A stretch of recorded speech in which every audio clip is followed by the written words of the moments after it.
ഒരു പാട്ടിലേക്ക് പോകാം. കോലക്കുഴൽ വിളി കേട്ടോ രാധേ രാധേ, കണ്ണനെന്നെ വിളിച്ചോ രാവിൽ ഈ രാവിൽ, പാനിലാവ് പെയ്യുമ്പോൾ പൂങ്കിനാവ് നെയ്യുന്നോ, എല്ലാം മറന്നു വന്നു ഞാൻ നിന്നോടിഷ്ടം കൂടാൻ. കോലക്കുഴൽ വിളി രണ്ട് വലിയ ഗായകരെ ജയേന്ദ്രൻ ഈ പാട്ടിലൂടെ തൃപ്തിപ്പെടുത്തി എന്ന് പറയുന്നവർ ദാസേട്ടനെയും സുജാത. ശത്രുക്കൾ പറയുന്നതാണോ? ഞാൻ ശരിക്കും പറഞ്ഞാൽ ഈ പാട്ടിലൂടെ ഒരാളെ മാത്രമേ തൃപ്തിപ്പെടുത്തിയിട്ടുള്ളൂ. അത് ലോഹിദാസ് സാറിനെയാണ്. അദ്ദേഹം ഇഷ്ടപ്പെട്ട ഒരു ഈണം, അദ്ദേഹം തന്നെ എഴുതിയ ഒരു പാട്ട്, അത് ആരെ കൊണ്ട് പാടിക്കണം എന്ന് ചോദിച്ചപ്പോൾ ഞാൻ പറഞ്ഞു ദാസാറിന്റെ മകനും സുജാ ചേച്ചിയുടെ മകളെയും നമുക്ക് ട്രൈ ചെയ്യാം. പുതിയ ജനറേഷന്റെ ഒരു കൂട്ടായ്മ ആയിക്കോട്ടെ. അത് വെറുതെ അല്ല പറയുന്നത്, അവർക്ക് രണ്ടുപേരും ടാലന്റ് ഉണ്ട്, അതുകൊണ്ടാണ് ഞാൻ പറയുന്നത്. ലോഹി സാർ പറഞ്ഞു ശരി ഗോ ഹെഡ് എന്ന് പറഞ്ഞു. അങ്ങനെയാണ് വിജയും ശ്വേതയും ഒരു കമ്പും വെച്ച് ഞാനിങ്ങനെ അങ്ങനെ പാട് ഇങ്ങനെ പാട് എന്ന് പറഞ്ഞ് ഒരു നഴ്സറി പഠിപ്പിക്കുന്ന ഒരു സാറ് പഠിപ്പിക്കുന്നത് പോലെ തന്നെ ഇപ്പൊ അങ്ങനെ അവർ വിശ്വസിക്കുന്നുണ്ടെന്ന് എനിക്ക് അറിഞ്ഞൂട്ടാ. ആ പാട്ട് പാടണം നമുക്ക്. പാടാം. അതെ.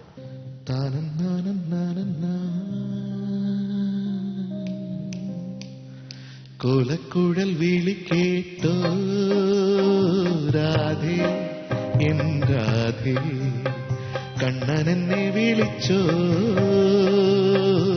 രാവിൽ ഈ രാവിൽ, പാൽനിലാവ് പെയ്യുമ്പോൾ പൂങ്കിനാവ് നെയ്യുന്നോ, എല്ലാം മറന്നു വന്നു ഞാൻ നിന്നോടിഷ്ടം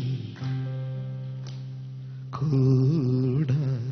കോലക്കുഴൽ വിളി കേട്ടോ രാധേ എൻ രാധേ, കണ്ണനെന്നെ വിളിച്ചോ രാവിൽ ഈ രാവിൽ.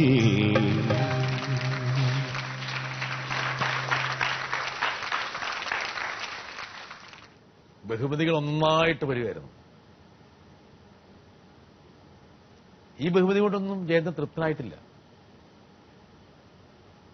ബഹുമതിക്ക് അപ്പുറത്ത് സംഗീതത്തിൽ പല പല പരീക്ഷണങ്ങളും വേണമെന്ന് ജയന്തൻ ആഗ്രഹിക്കുന്നുണ്ട്. പക്ഷെ ജയേന്ദ്രൻ എന്ന മ്യൂസീഷ്യനെ അറിയാവുന്നവർ പറയുന്നു ജയേന്ദ്രൻ ഇപ്പോഴും ജയേന്ദ്രന്റെ മനസ്സ് പലതിലും ഒരു സയന്റിസ്റ്റ് അല്ലെങ്കിൽ ഒരു ഗവേഷകൻ ഒക്കെ പ്രവർത്തിക്കുന്ന പോലെയാണ്.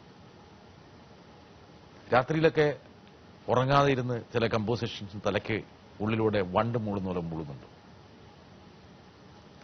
ഉണ്ട്. പ്രത്യേകിച്ച് ഞാൻ നേരത്തെ പറഞ്ഞു കാറ്റേ കാറ്റയുടെ കോമ്പോസിഷനെ പറ്റി ഞാൻ പറഞ്ഞത് the organisation of structured melodies എന്ന് പറഞ്ഞിട്ട് ഒരു പുതിയ ഒരു ഇന്നോവേഷൻ, ഒരു മെലഡി എങ്ങനെ സ്ട്രക്ചർ ചെയ്ത് ഉണ്ടാക്കാം, അതിൽ എന്താണ് അതിന്റെ ഉള്ളിലുള്ള പ്രത്യേകത, ചില പ്രത്യേകതകളോട് കൂടി എങ്ങനെ മെലഡീസ് കൺസ്ട്രക്ട് ചെയ്യാം എന്നുള്ളതിനെ കുറിച്ചുള്ള ഒരു സയന്റിഫിക് ആയിട്ടുള്ള ഒരു കുറച്ച് അല്പം ടെക്നിക്കൽ ആയിട്ടുള്ള ഒരു ഡീറ്റെയിൽ ആണ്. പക്ഷെ അതൊരു നല്ല സംഗീതജ്ഞന് കിട്ടുമെങ്കിൽ ആ ഫോർമുല അതൊരു ഫോർമുലയാണ്. ആ ഫോർമുല ഒരു നല്ല സംഗീതജ്ഞന് കിട്ടിയാൽ അത് എസ്തെറ്റിക് അപ്പീലോടുകൂടി അതിന്റെ റിസൾട്ട് ഉണ്ടാക്കാൻ പറ്റും. അതിന്റെ ഒരു എക്സാമ്പിൾ ആയിട്ടാണ് ഞാൻ കാറ്റേ കാറ്റേ എന്നുള്ള പാട്ട് ഞാൻ എപ്പോഴും ഇനി പറയാൻ ഞാൻ ആഗ്രഹിക്കുന്നത്. അപ്പോൾ അങ്ങനെ അതൊരു തീസിസ് ആയിട്ട് തന്നെ ഡെവലപ്പ് ചെയ്യണം ഫ്യൂച്ചറിൽ. അതുപോലെ തന്നെ ഒരു വലിയൊരു ഓർക്കസ്ട്ര വെച്ചിട്ട് ഒരു ഇൻഡോ അറേബ്യൻ ഒരു കോൺഫ്ലുവൻസ്, അങ്ങനെ ഒരു വലിയൊരു ഓർക്കസ്ട്രൽ പീസ് ചെയ്യണമെന്ന് എനിക്ക് ആഗ്രഹമുണ്ട്. ഒരു കൺവേർജൻസ് നമ്മുടെ ഇന്ത്യയിലെ ഏറ്റവും പ്രശസ്തരായിട്ടുള്ള ആർട്ടിസ്റ്റും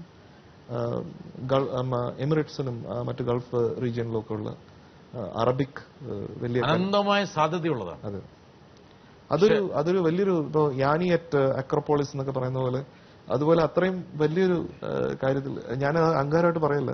അപ്പൊ പെട്ടെന്ന് ചോദിക്കും ഇയാള് യാനിയാണ് ഇയാളെ വിചാരം എന്ന്. ലൈനിലേക്ക് പോയി അങ്ങനെയൊന്നുമല്ല. ഇത് എന്റെ ഒരു ചെറിയ മനസ്സിന്റെ വലിയ ആഗ്രഹം എന്ന് പറയാം. അത് എപ്പോഴെങ്കിലും അത് നടക്കും എന്ന് വിശ്വസിക്കുന്നു. ജയേന്ദ്രനൊരു ഗുണമുണ്ട്. ജയേന്ദ്രൻ കൈവെക്കുന്ന മേഖലയിലൊക്കെ ജയേന്ദ്രൻ്റെതായിട്ടുള്ള ഒരു ഭാവമുണ്ട്. നല്ലൊരു മ്യൂസിക് കണ്ടക്ടറാണ് ജയേന്ദ്രൻ.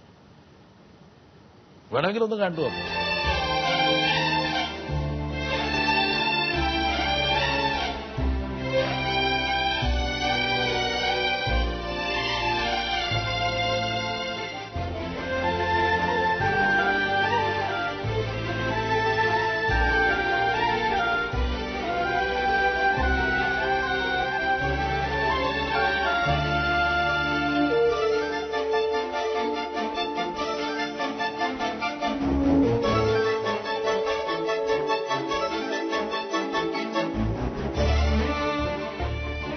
അവിടെയും പ്രിയ ഇരിപ്പുണ്ട് കേട്ടോ.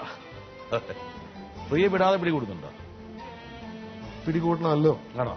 ഒരു ഒരു ഒരു ഒരു ലോക്ക് എപ്പോഴും നമുക്ക് നല്ലതാണ്. ജയേന്ദ്രൻ, നമ്മൾ ഒരുപാട് കാര്യങ്ങൾ സംസാരിച്ചു. ഇനി ഒരുപാട് കാര്യങ്ങൾ എനിക്ക് ചോദിക്കണമെന്നുണ്ട്. പക്ഷേ എല്ലാത്തിനും ഘടികാരം ചില സമയ നിബന്ധനകൾ വെച്ചിട്ടുണ്ട്. ഒരുപക്ഷെ അടുത്ത അഭിമുഖത്തിലേക്ക് ഞാൻ ചില ചോദ്യങ്ങൾ മാറ്റിവെക്കുകയാണ്. ഇത്രയും കാര്യങ്ങൾ ഞങ്ങളോട് പങ്കുവച്ചത് വളരെ നന്ദിയുണ്ട്.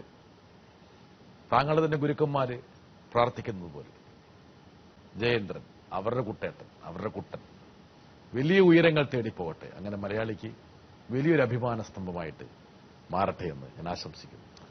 Thank you. ഇപ്പൊ ഇതാണ് കാര്യം എന്ന് പിൻ പോയിന്റ് ഞാൻ ഓക്കെയാണ്. എനിക്കിതൊന്നും പ്രശ്നമല്ല. മനസ്സിലായില്ലേ? അല്ല അനൂപ്, എനിക്ക് ആഗ്രഹം എന്താ അറിയോ? അനൂപ് അതിന് മുകളിൽ തർക്കിച്ചിരിക്കുന്ന എനിക്ക് ആഗ്രഹം. ഞാൻ തർക്കിക്കില്ലല്ലോ. എന്ത് കാര്യവും ഏത് അർദ്ധരാത്രിയും വിളിക്കാൻ പറ്റുന്ന എന്റെ ഒരു സുഹൃത്ത്.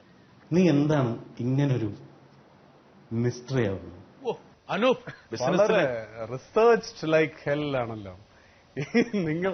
ഞാനൊന്നും ഇതിന്റെ അടുത്ത് വരില്ല കേട്ടോ. As a anchor this is too good. Cinema ജയിക്കുന്നവന്റെ കളിസ്ഥലമാണ്. നീ ഇവിടെ തോറ്റവനാണ് പലവട്ടം. എനിക്കും അറിയില്ല. ഇത് എനിക്ക് ഇങ്ങനെ അത്ഭുതപ്പെടുത്തിക്കൊണ്ടിരിക്കുകയാണ്. നിങ്ങൾ ഇത് ഇവിടെ എവിടെയൊക്കെ പോയിട്ടാണ് ഇത് ആൾക്കാരെ കൊണ്ടുവന്നുള്ളത്. എനിക്ക് ഒരാളെ മാത്രം കിട്ടിയില്ല അനൂപ്. ആരാ? മേഘന രാജ്. ഒരു വെറും സിനിമാ നടിയല്ല അനൂപിനത്. മേഘന സാറേ, ചോദിച്ചതുമില്ല എന്നാൽ ചോദിച്ചതുമായി. വേണമെങ്കിൽ ഉത്തരം പറയാം, വേണമെങ്കിൽ ഇവിടെ വേണമെങ്കിൽ ഉത്തരം ഒരു യെസ് ഓർ നോ ഉത്തരമാണ് വേണ്ടതെങ്കിൽ ഒരു ഉത്തരം പറയാൻ മടിയില്ല. പക്ഷെ ഇതിനകത്ത് വേറൊരു സാധനമുണ്ട്. ഒരു ഭാവഭാരവും എനിക്ക് വേണ്ട.